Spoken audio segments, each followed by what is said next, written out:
ചിങ്ങമാസം കാർഷിക കേരളത്തെ സംബന്ധിച്ച് ഏറ്റവും പ്രധാനപ്പെട്ട മാസം.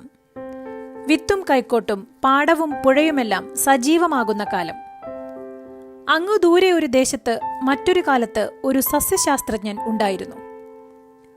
ലോകത്തിന്റെ മുഴുവൻ പട്ടിണി മാറ്റാൻ സാധിക്കും വിധം വിത്തുകൾ സംരക്ഷിക്കപ്പെടണം, അതായിരുന്നു റഷ്യക്കാരനായ നിക്കോളായ് വാവ്ലോവ് എന്ന ശാസ്ത്രജ്ഞന്റെ സ്വപ്നം.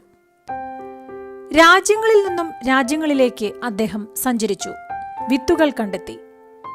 കാട്ടിൽ നിന്നും മലയിൽ നിന്നുമെല്ലാം വിത്തുകൾ ശേഖരിച്ചു. പക്ഷേ അദ്ദേഹത്തിന്റെ എതിരാളി ലൈസൻസ്കോ ദുഷ്പ്രചരണം നടത്തി. ലോകം മുഴുവൻ സഞ്ചരിക്കുന്ന വാവ്ലോവ് ചാരനാണെന്നായിരുന്നു പ്രചരണം.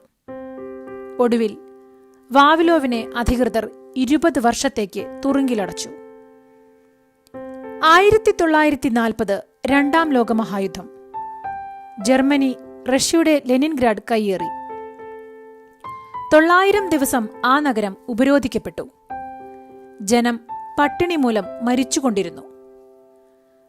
വാവ്ലോവിന്റെ ശിഷ്യർ മറ്റൊരു ദുരന്തം നേരിടുകയായിരുന്നു. വിത്തുകൾ സൂക്ഷിച്ച അറയ്ക്ക് പുറത്തിറങ്ങുവാൻ അവർക്കും സാധിച്ചില്ല. ഒടുവിൽ അവരും പട്ടിണി മൂലം മരണമടഞ്ഞു.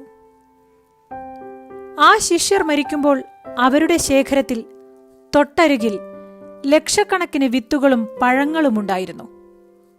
ഒന്നുപോലും അവർ തൊട്ടില്ല. ഒരു തലമുറയ്ക്ക് വേണ്ടതാണെന്ന് നിശ്ചയിച്ച് അവർ വിശന്നു മരിച്ചു. 2 വർഷം കഴിഞ്ഞ് വാവ്ലോവും പട്ടിണി മൂലം മരണപ്പെട്ടു. കരുതലിന്റെ ഈ ചരിത്രം ഇന്നും ഒരു വിങ്ങലാണ്. അതെ, തനിക്ക് മാത്രമല്ല തനിക്ക് ചുറ്റുമുള്ളവർക്ക് കൂടിയുള്ളതാണ് ഈ ലോകം എന്ന ചിന്ത നിറദീപമായി മനസ്സിൽ തെളിയട്ടെ. ശുഭദിനം.